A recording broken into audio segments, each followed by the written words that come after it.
আমাদের নেতৃবৃন্দ জেলে গিয়েছেন, ফাঁসির কাস্টে ঝুলেছেন হাসতে হাসতে। দফায় দফায় আমরা আপনারা জেলে গিয়েছি, প্রিয় বাংলাদেশ ছেড়ে আমরা যাইনি।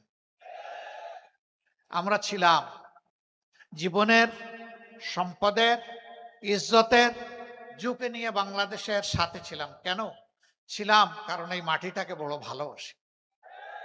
হে মাটি, তোমাকে ফেলে যাব না। তবে আল্লাহর যদি কোনো ইচ্ছা থাকে সেটা ভিন্ন। আল্লাহ যদি কোনো দায়িত্ব পালনের উদ্দেশ্যে কোথাও নিয়ে যান সেটা ভিন্ন, কিন্তু শুধুমাত্র জালিমের ভয়ে দেশ ছেড়ে পালাবো ইনশাআল্লাহ তা করব না।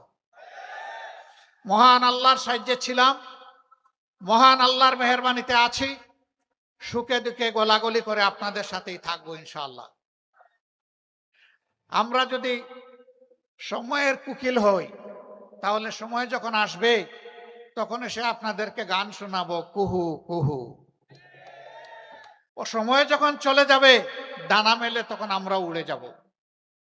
আর যদি আমরা আপনাদের একজন হই, কোথায় যাব? আপনজন ফেলে যাব না, ইনশাআল্লাহ এখানেই থাক। জীবনে মরণে, সুখে দুঃখে মহান আল্লাহর উপর ভরসা করে আমরা একসাথে পথ চলবো ইনশাআল্লাহ।